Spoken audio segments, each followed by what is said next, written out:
Oh ya mungkin pertama koget-koget gitu guys, bingung gitu loh. Tapi lama-lama kelamaan udah tahu gitu. Kalau pakai kolar itu kan nggak terlalu signifikan banget. Ini aku mau ngelatih gimana caranya. Halo guys, selamat pagi, siang, sore atau malam. Jadi kali ini aku bakal mencoba hal baru.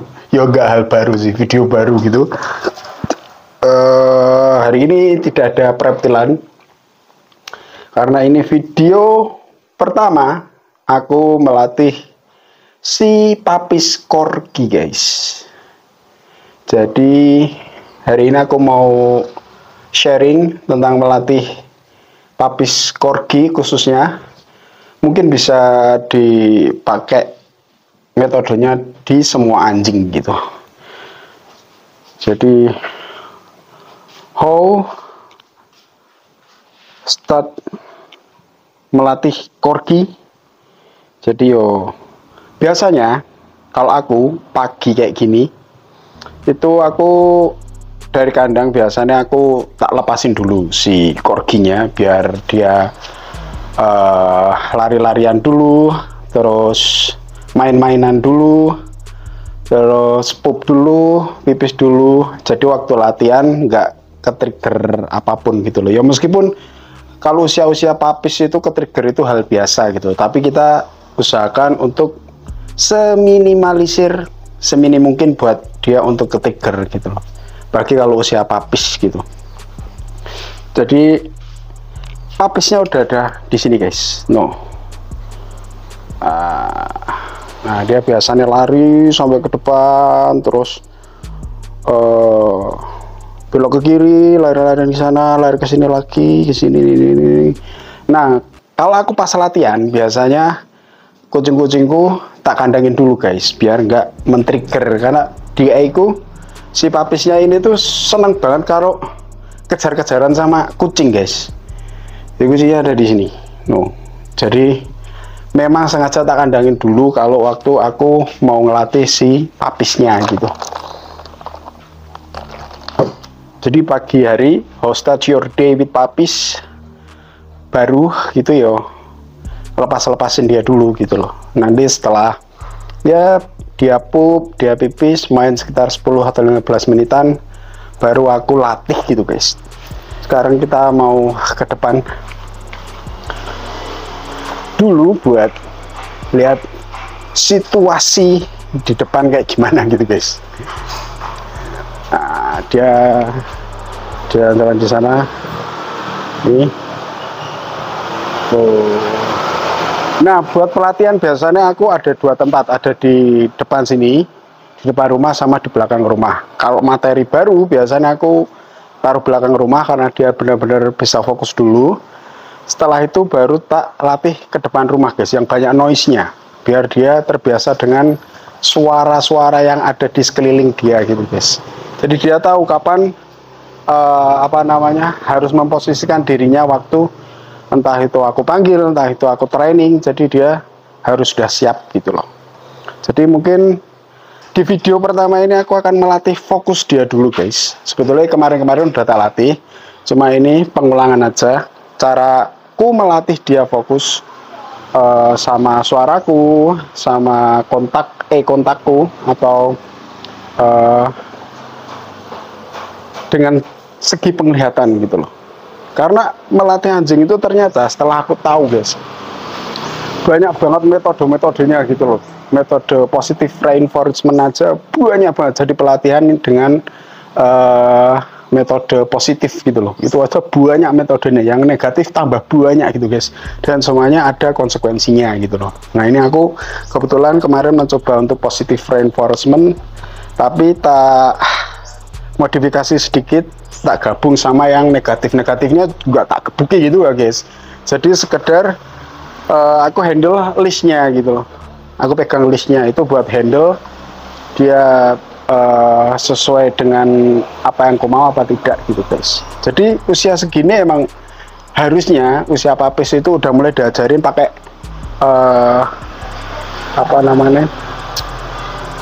pakai leash gitu loh. Kalau kalian mau pakai kolar ya bebas, kalau aku biasanya untuk pelatihan pakai leash. Karena pakai list itu disentak sedikit ya udah dia udah paham gitu.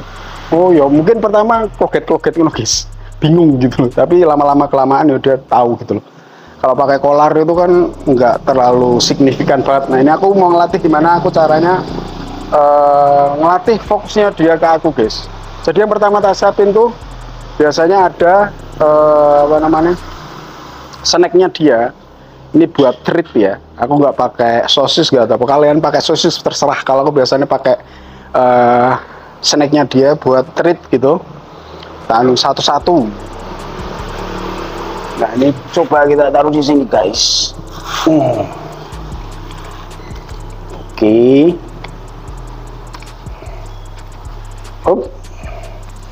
Oke, sekarang mau tak panggil dulu. BTW aku udah dapat nama buat dia karena kebetulan temanku juga senang film John Wick ya, sama-sama senang film John Wick. Karena semua hewanku rata-rata namanya nama karakter John Wick, dan dia dikasih nama di salah satu karakter kelompok karakter di film John Wick gitu guys. Namanya Ruska. Jadi kita akan coba Ruska. Nah ini kalau papis biasanya gini, listnya itu buat nandain kalau ini udah tahap pelatihan guys, kalau aku ya Ruska. Nah untuk melatih fokus biasanya tak bebasin dia makan di tanganku dulu guys. Oke. Jadi kalau kalian punya papis yang kosongan kayak ini ya, itu usahakan dia mau makan di tangan kalian dulu guys. Oke. Karena semua treat itu mulai dari tangan kalian. Oke. Kalau dia melakukan hal yang positif yang kita minta, sesuai yang kita minta, kita beri pujian oke atau good.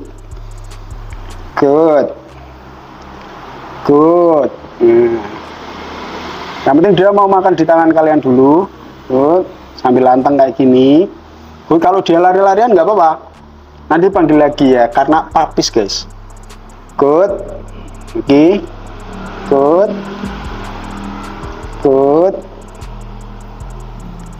Setelah dia nyaman mau makan di tangan kalian, baru kita latih fokusnya. Gimana caranya melatih fokus anak anjing guys? Jadi kalau kalian punya list, usahakan kalian punya list dulu. List ini buat ngontrol. List ini buat ngontrol gimana anjing itu bertindak gitu guys. Kalau dia salah ya kita hentak sedikit, set gitu.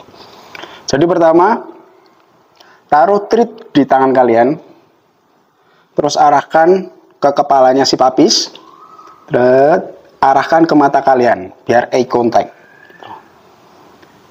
Terus kalau udah ngeliat mata si anjing udah ngeliat ke kita, dikasih treat. Good.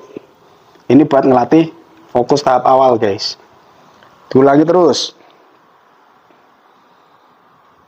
Ruska, look at me. Good. Nah, jadi kalau posisi mata si anjing itu udah ngeliat kita, langsung kasih treatnya guys. Good. Sambil dipuji. Ruska, look at me. Good. Look at me. Good. Look at me. Good. Look at me. Good. Nah, jadi di tahap awal mesti dia bingung kalau ini tuh mau ngapain gitu loh. Jadi dipancingnya pakai treat itu tadi guys, pakai snack atau pakai treat, bebas kalian mau pilih yang mana gitu loh. Jadi fungsinya list ini biar dia nggak lari-lari kemana-mana, terus buat koreksi kalau tindakan dia itu salah guys. Jadi dientak sedikit, set, kasih treatnya itu di depan wajah mereka, terus ditarik ke mata kita gitu guys, biar dia ngeliatin mata kita gitu loh. Kalau dia udah ngeliatin mata kita, secepat mungkin langsung dikasih treatnya gitu loh guys. Look at me. Good. Look at me. Good. Look at me. Good.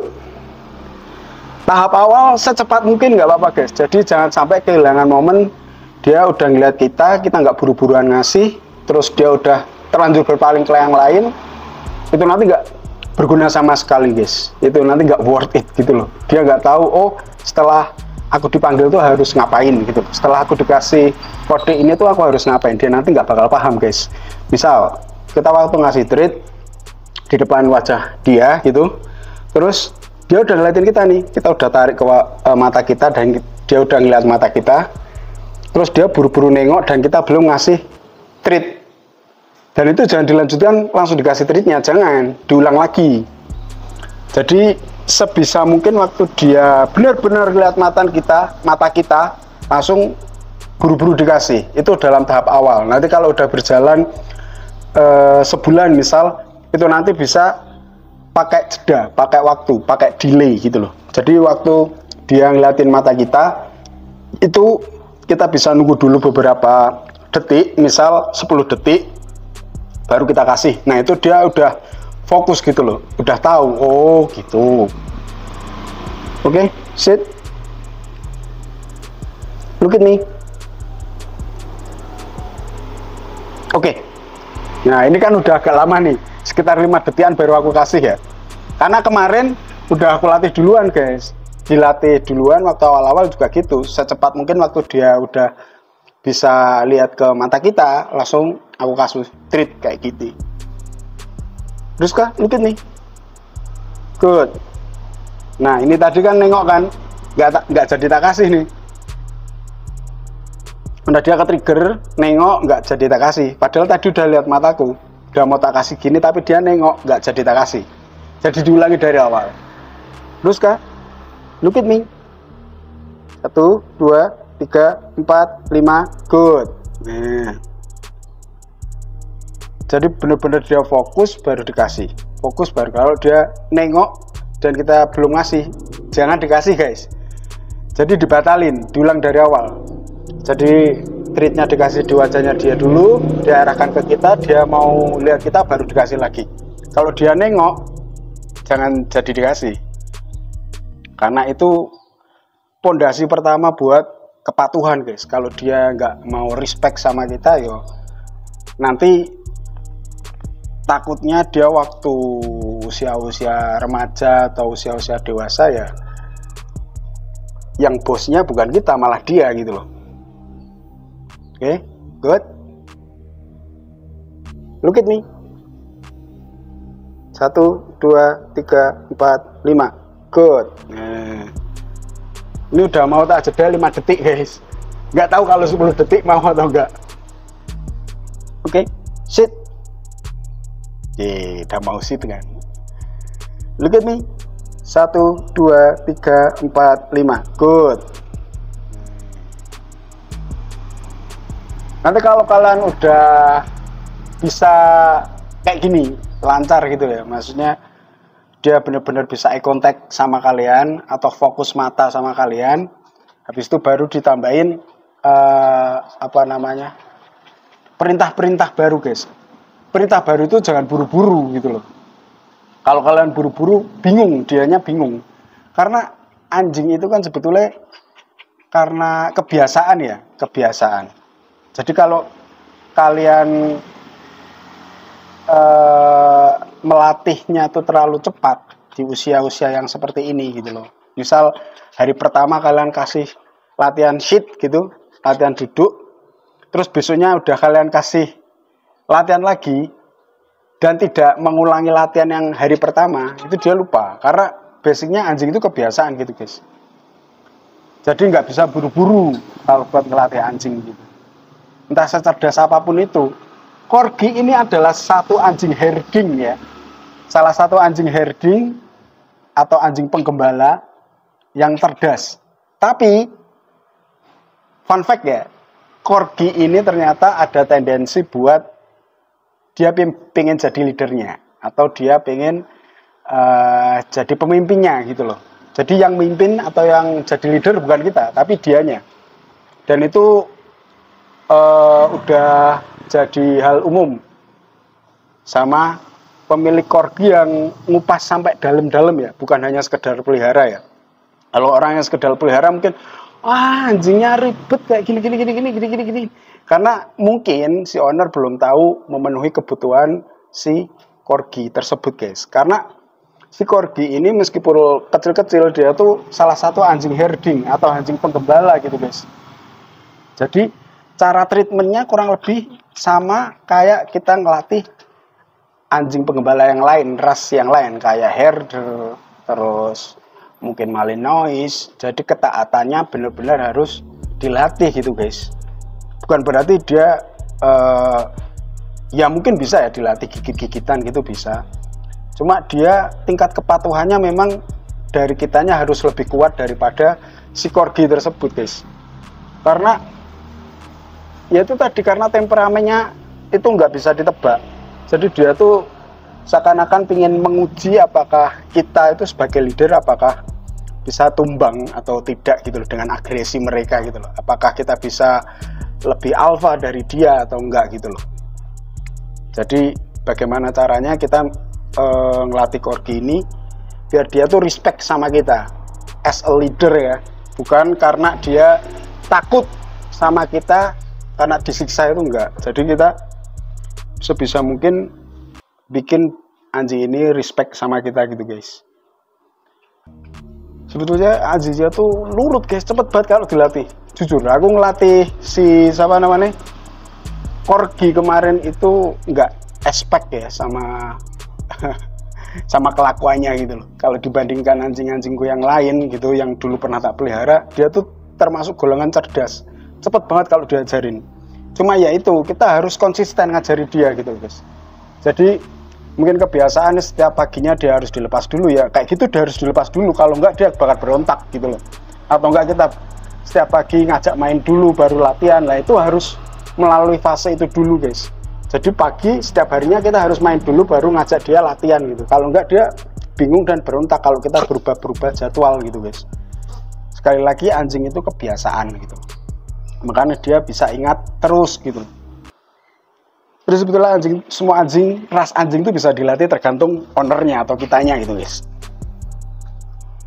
Jangan berharap anjing kita jadi patuh kalau kitanya sendiri itu nggak mau bergerak apapun. Kita cuma nitip ke pawang istilahnya, ke pelatih, tapi ownernya sendiri nggak mau mencoba belajar untuk cara mengatur anjingnya sendiri, ya sama aja bohong gitu loh. Kayak temanku, setiap aku melatih anjing mesti aku video dan aku kasih keterangan seperti ini. Oh, nanti kalau anjingnya seperti ini, biar dia juga belajar. Nanti di saat si papis si anjing ini udah balik ke ownernya, jadi paham gitu, guys. Temanku harus ngapain, kalau begini tuh kayak gimana cara penanganannya, itu tuh harus paham gitu loh, sesuai dengan yang tak latih di sini gitu, guys. Jadi aku juga ngomong sama temanku, latihan kepatuhan itu mudah, tapi terkadang tuh orang nggak bisa konsisten dengan apa yang dia latihkan gitu loh, guys. Kayak anjing nggak mau gigit-gigit, kita koreksi setiap hari, tapi suatu saat kita kadang males, dia waktu gigit sesuatu kita nggak koreksi gitu, yaitu dia udah beranggapan oh ternyata selama ini tuh bohong gitu. Selama ini dia si dia itu ngelatih aku tuh bohongan gitu. Jadi ya sebagaimana konsisten kita aja buat ngelatih anjing sih gitu.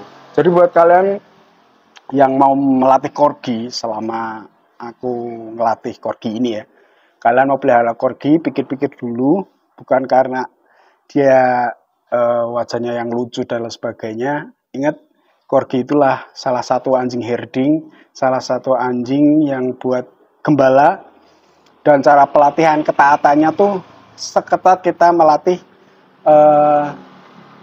jenis anjing herding lainnya gitu, guys, anjing penggembala lainnya gitu loh, seperti herder, seperti mungkin Malinois atau Doberman gitu. Karena kalau anjing-anjing penggembala emang dia cenderung lebih alert, terus lebih lebih cerdas pemikirannya tuh. Kadang dia bisa mikir pengen melakukan apa-apa sendiri gitu loh, punya pikiran sendiri lah istilahnya gitu. Kalau kitanya nggak tegas ya anjingnya bakal buruk jadinya. Si Corgi termasuk anjing yang noisy ya, jadi agak berisik gitu. Cuma tergantung kitanya bisa ngelatih atau tidak, ngasih komando atau tidak. Di saat dia mulai berisik, apa yang kita harus lakukan? Apakah kita membiarkan aja? Karena itu udah alaminya dari sana guys. Sekali lagi dia anjing herding gitu, anjing gembala, dan vokal itu sangat dibutuhkan saat menggembala gitu. Makanya dia termasuk anjing yang sangat vokal, yang noise, yang berisik. Jadi ya memang harus dari kitanya sendiri gitu loh.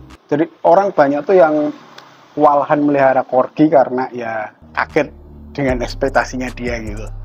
Berisik ini ya memang berisik, tapi tergantung kita sosialisasinya kayak gimana gitu. Jadi setiap sore atau setiap pagi mungkin kita ajak jalan-jalan, kita ajak ke lingkungan baru, terus kita ajak nongkrong di depan rumah, atau kita nongkrong di teras rumah tapi dengan keadaan gerbangnya dibuka jadi orang lalu lalang bisa lewat. Itu salah satu cara ngajarin dia, oh kayak gini tuh nggak apa-apa, kayak gini tuh oh nggak apa-apa, kalau orangnya ini nggak apa-apa, oh orang yang mendekati ownerku tuh nggak apa-apa, oh orang yang mendekati yang bawa aku tuh nggak apa-apa gitu loh, nggak jahat gitu loh. Jadi memang harus dari kitanya guys. Jadi nggak bisa seinstan itu buat kita ngelatih seekor anjing gitu loh. Kalau gampang ya pelatih anjing harganya murah-murah berharinya, karena pelatih anjing kan mahal sekali ya. Nah biasanya kalau aku karena udah selesai belajar kayak gini, itu aku jeda. Jadi kalau aku ngelatih itu paling lama itu 20 menit. Maksimal itu 20 menit. Paling itu 15 menit. Rata-rata 15 menit udah gitu loh. Jadi di awal dan di akhir saat dia mau masuk kandang itu tak latih dulu. Karena aku dengar-dengar itu si anjing itu sangat kuat dengan memori terakhirnya gitu loh. Jadi aku mencoba setiap dia sebelum masuk kandang buat istirahat atau buat makan, aku latih dulu gitu loh. Jadi di awal ngelepas itu aku latih, dia main dulu, setelah itu aku latih, saya tulis jeda, main-main dulu dia sama kucingku dan lain sebagainya. Nanti waktu dia mau masuk istirahat atau makan, itu biasanya aku latih lari guys. Jadi latih biasa. Habis itu masuk kandang istirahat gitu. Yaudah guys, mungkin segitu dulu aja video kali ini. Semoga bermanfaat buat teman-teman yang mau sharing-sharing tentang pengalamannya melatih anjing. Bisa ditulis di kolom komentar, atau ada yang nanya-nanya silahkan ditulis kolom komentar. Kalau aku nggak bisa jawab, bisa dijawab dengan teman-teman yang lain gitu guys. Jadi kita saling bertukar pengalaman aja gitu guys. Yaudah guys, sampai jumpa di video selanjutnya. Jangan lupa di subscribe, di like, di komen, dan di share ke teman-teman yang lain sekalian. Sampai jumpa di video selanjutnya. Bye-bye.